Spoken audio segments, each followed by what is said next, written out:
Muy bien, estamos listos para la entrevista. Nos acompaña Luis Egusquiza, oficial de programas de IDEA Internacional, y por supuesto le damos la bienvenida a este espacio. ¿Qué tal, Luis? Muy bien, gracias. A ti muchísimas gracias por acompañarnos. Vamos a hablar sobre financiamiento de organizaciones políticas. No es tarde aún, es un tema que tiene que estar siempre en agenda, por más que muchas organizaciones evidentemente estén ya en campaña electoral.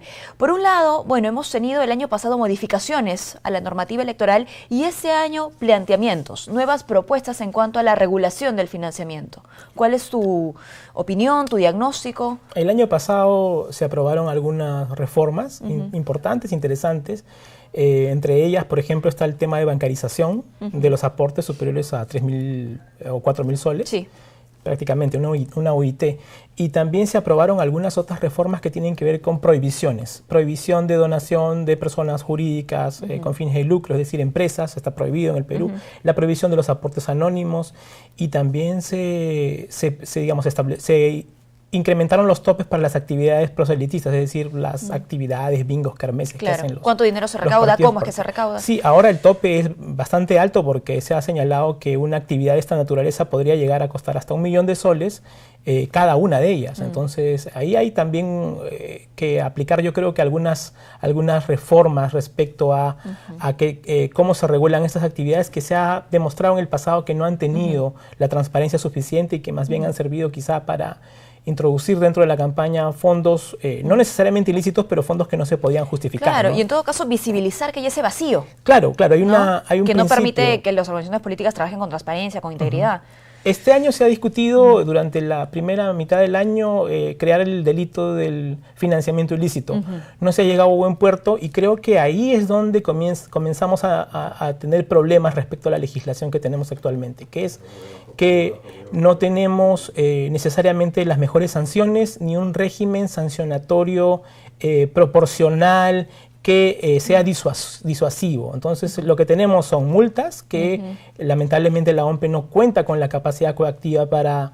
Multas que están ahí. Multas que están ahí, se quedan congeladas en el tiempo, se quedan sin cobrar, y no tenemos otro tipo de sanciones, por ejemplo, la suspensión, la cancelación de la inscripción, que se aplican en otros países y que ahora aquí en el Perú hemos tenido, yo creo, miedo de aplicarlas, y creo que es el momento, este momento de discusión es el momento para discutir ese asunto. Se hizo ese llamado, el llamado a las sanciones políticas, ¿no? Que era lo que se esperaba justamente para disuadir, ¿no?, a las organizaciones políticas de que, por supuesto, hagan uso de fondos ilícitos partidarios. Sin embargo, esto no fue bien recibido tampoco por el legislativo.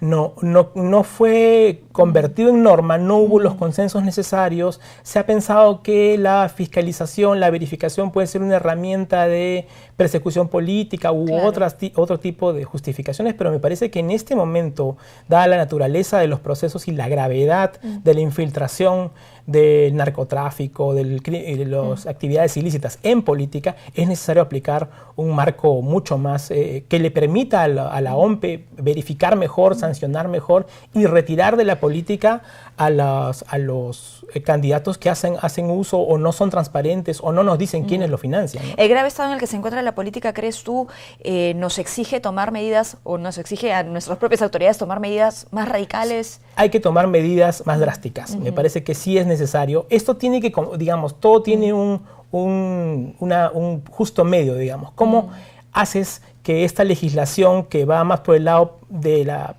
verificación y fiscalización, se compense o tenga la otra cara de favorecimiento a la actividad política? Yo creo que el financiamiento público para campañas, es decir, que la financiación de la campaña sea un asunto que pueda ser solventado con fondos públicos, es una tendencia en Latinoamérica, es una tendencia en Europa, que nosotros debemos, crear las condiciones para que se dé aquí. Claro. El financiamiento mirar con más amabilidad. Así es. El financiamiento en el Perú de los partidos básicamente es privado. Los fondos son privados a través de persona natural, persona jurídica, etcétera. Pero, digamos, si uno hace un análisis del caudal de la campaña, los fondos que que buscan los candidatos son los fondos de los privados, de sus donantes, de la gente que va a sustentar su campaña en medios. Y por ello se habla siempre de la regulación, más que de la prohibición, ¿no? Tienen que haber prohibiciones, por supuesto, y las hay. Seguramente faltan algunas, como decías tú también, pero hay que dar las garantías. Hay que dar las garantías. Porque las campañas tampoco van a cambiar de ese año al 2021. Así es. Lo que dicen es, bueno, los teóricos, hay que reducir los disparadores del gasto. En el caso de la elección presidencial, la publicidad. Que se ha hecho en varias legislaciones, Chile, Argentina, Colombia, es Brasil también, México recientemente, es prohibir que los partidos sustenten sus campañas en medios a través de fondos privados y hacer que este rubro, digamos, de publicidad en medios sea cubierto por el Estado. Entonces, esto reduce el disparador. 80% de lo que los partidos reciben de fondos privados, donde se cuela de todo, es para la televisión y para los medios. Y ahí toca también ponerse la camiseta del Perú, pues, ¿no? Porque ya no es válido decir, mi medio va a dejar de ganar dinero, de producir dinero cuando estamos como estamos. Porque no va, es que no va a dejar de bueno, claro, de generar, es que es financiado por el Estado, sino que el Estado va a entrar ahí donde a los partidos generalmente recibirían fondos que ni ellos mismos están seguros, o en el peor de los casos, están aliados con poderes ilícitos, lo que es muy grave además, porque esto estás abriendo la puerta del poder político a estas organizaciones que lo que buscan es impunidad, poder seguir comerciando, poder seguir en sus mercados ilícitos, además debilitando la democracia, debilitando el Estado. La corrupción es una herida mortal al apoyo a la democracia, ¿no? En este año pasado, en el que la corrupción ha pasado a ser el tema de mayor prioridad, de preocupación de los peruanos, el apoyo a la democracia en el Perú ha bajado 6 puntos, según Barómetro de las Américas. Entonces, es la legislación del financiamiento de partidos políticos un asunto que debemos tomar con mucha importancia, debemos darle la relevancia que tiene. Claro, y está generando un impacto, como vemos, ¿no? Por un lado, bueno, las prohibiciones, ¿no? La regulación que es necesaria. ¿Qué pasa con los reportes? ¿No? Se quedó en el vacío esto que mencionaba sobre las sanciones políticas, pero también los reportes ahora van a ser entregados a final de campaña. Sí, yo te diría que ese reporte de media campaña, esos reportes eran una buena práctica, porque no necesariamente son una tendencia en Latinoamérica que los partidos rindan durante la campaña. Sin embargo, aquí era una buena práctica, porque más allá de la posibilidad de que de la OMP fiscalice, la posibilidad era del ciudadano de mirar, de las organizaciones de comparar. Entonces yo creo que esa buena práctica debería regresar, quizá no tantos informes, porque es evidente que los partidos están en campaña, pero sí probablemente un informe intermedio.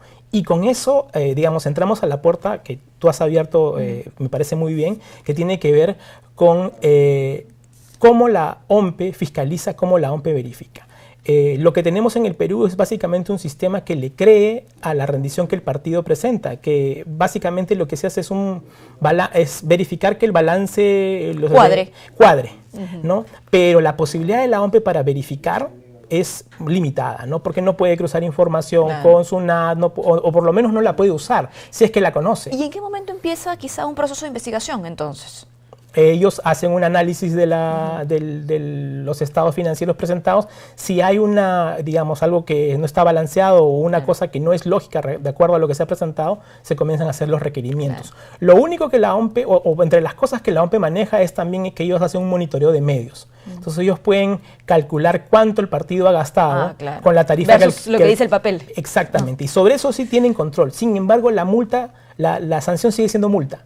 Es decir, si un partido se pasa de los límites o un partido gasta más de los topes, etcétera, le aplicas una multa y el partido podrá no pagar la multa y seguir participando en procesos electorales. O podrá pagarla si el dinero no es un problema. O podrá pagarla. Hasta ahora, de lo que tengo entendido, no sé si se ha pagado alguna de las multas. Me parece que no.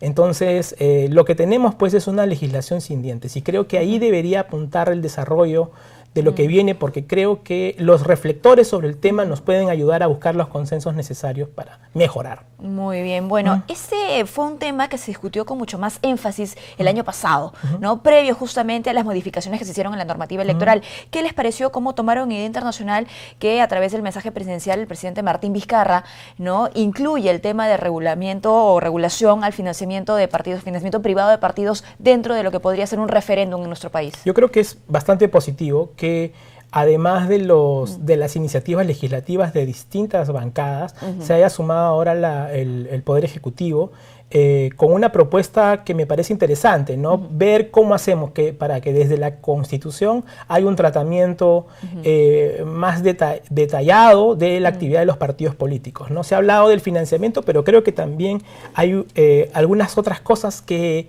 otros sistemas constitucionalizan, por ejemplo, la selección de candidatos democrática. Ajá. Entonces está más o menos señalado en nuestra Constitución, pero digamos ahí también se puede hacer un trabajo por colocar en la Constitución lo que es necesario, digamos, para garantizar, por un lado, funcionamiento democrático y por el otro lado, una financiación transparente, ¿no? El resto de temas que se han señalado en el proyecto, que me parecen importantes, pueden, digamos, ser tratados de manera más general y detallados en la legislación. Aquí lo importante también es que de aprobarse las reformas constitucionales tengamos un proceso de desarrollo de las normas constitucionales, es decir, de elaboración normativa de ley de partidos políticos, de ley orgánica de elecciones, etcétera, que nos permita dar detalle, precisar dónde van a estar los ajustes. Y yo creo que los ajustes tienen que ser como líneas de trabajo.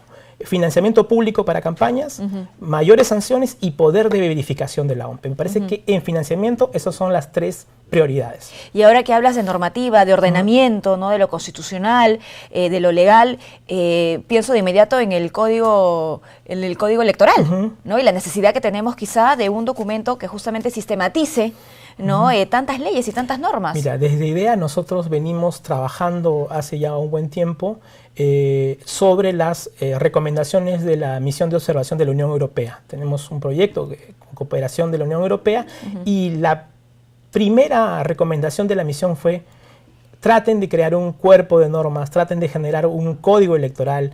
Hay propuestas ya desde el Congreso, desde el Jurado Nacional de los organismos electorales en general, para tener un cuerpo de normas, un código electoral, un texto ordenado, con principios que puedan... Y que unifique esas propuestas, ¿no? Y que unifique, que le dé orden al proceso electoral. Entonces yo creo que hay que seguir impulsando. Me parece que el jurado debe... ser la punta de lanza, porque ellos, la propuesta que ustedes trabajaron, digamos, es una de las mejores propuestas en términos de codificación, y creo que en ese punto al Jurado Nacional de Elecciones, IDEA Internacional y claro que sí, otras organizaciones de la sociedad civil somos aliados, ¿no?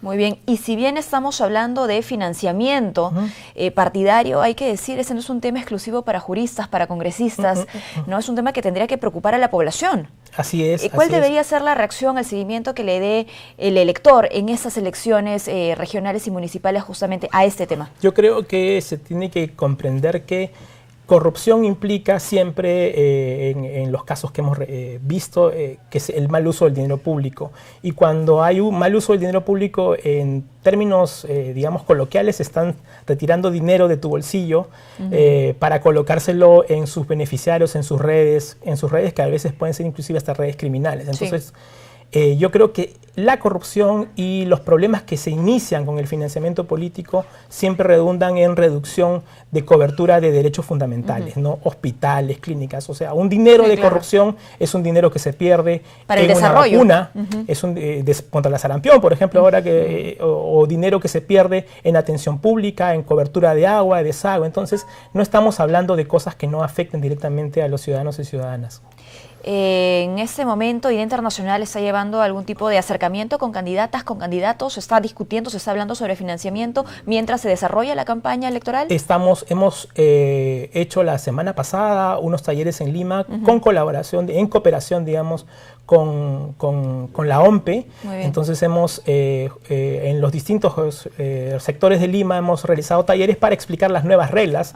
Y ahí, digamos, la OMP también ha presentado la regulación y cómo ellos van a hacer la verificación y qué se va a requerir de cada uno de los candidatos. Claro, ¿cuál es su proceso? Así que creo que la semana pasada se deben haber reunido cerca de 300 o 400 personas vinculadas a partidos políticos en Lima para tratar este tema. Se ha proyectado hacerlo en regiones, estamos trabajando en eso, pero en estrecha cooperación, digamos, con la OMP, que en este caso es el ente encargado de ese rubro, ¿no? Muy bien, bueno, pues ojalá que al cierre de esta campaña electoral podamos decir que no hay ninguna sorpresa ¿no? Sorpresas, imagino que habrá. Sorpresa negativa de dinero ilícito. Yo creo que lo que pase tiene que necesariamente llevarnos a centrarnos en estos tres ejes que te comenté, ¿no? Que yo creo que tienen que quedar claros, ¿no? No tiene que haber posibilidad de fiscalización, más financiamiento público y sanciones disuasorias, ¿no? Muy bien, muchísimas gracias, Luis, por habernos acompañado. Hemos hablado de financiamiento partidario con Luis Egusquiza, oficial de programas de IDE Internacional.